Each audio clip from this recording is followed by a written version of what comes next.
Networking computers and technology is a core competency to your IT career. Thankfully, studying networking tends to be fun and exciting. There are a lot of new concepts that many haven't encountered yet.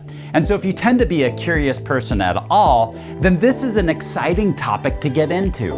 However, sometimes they can be a little difficult to learn. Since they are completely new concepts, getting into it for the first time can be a little difficult.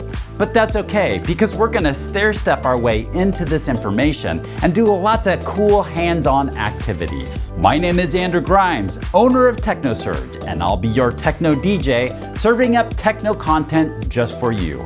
Join me through this course so we can learn to build out well-functioning networks that are easy to manage. We're gonna get really familiar with this equipment and how to set up networks. We're gonna kick things off with an equipment meet and greet, understanding what equipment that we're working with.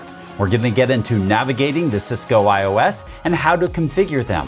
We'll talk about config files and how to manage these different configs. We'll get into configuring ports on these different devices so we can start interconnecting devices. Then we're gonna put it all together and create a configured network, a fully functioning network. And then we'll wrap things up talking about troubleshooting so that way we can efficiently figure out what issues are going on our network. The contents of this course is based off of the college courses I teach and the real world experience that I have working as a technician on a lot of different infrastructures. I also go really closely to all of the objectives and make sure that I cover all of the information that you could be tested on. In fact, I even have a question bank of all of the test questions to make sure that I cover those topics specifically and that you are prepared for that exam. The college courses that I teach is through the Cisco NetAcad curriculum. I've modeled these courses off of the official Cisco curriculum. I'm not going to give you the direct questions that are going to be on the CCNA exam. That would be unethical of me.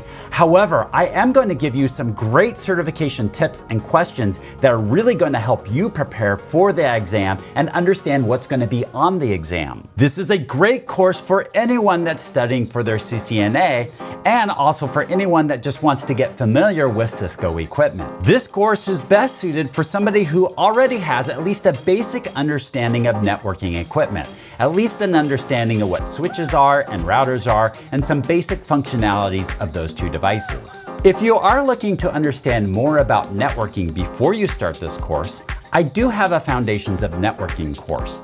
In there, I talk about the differences between routers and switches and what functions they provide. I also get more into the OSI model, the different layers, and what different layers do within the OSI model when it applies to networking. The CCNA is broken down into 4 parts. I do this so that way we can break it down by topic and more easily understand the different topics. This first course is CCNA 1, Managing Cisco Devices and Networks, where we learn how to manage the devices and set up networks. Then in CCNA 2, we get further involved into managing LANs. In this course, we'll learn things like VLANs and spanning tree protocol and link aggregation and some more specifics around managing our networks. Then we take CCNA 3, we get more in depth into the WAN side of things. How do we manage the wide area networks? And we'll cover things like routing and ACLs. Then in CCNA 4, we get into managing enterprise networks. That's learning how do we scale things up, how do we do monitoring, how do we manage our whole infrastructure. So let's kick this journey off now. Don't forget to sign up for the course and let's get started learning about networking and Cisco devices.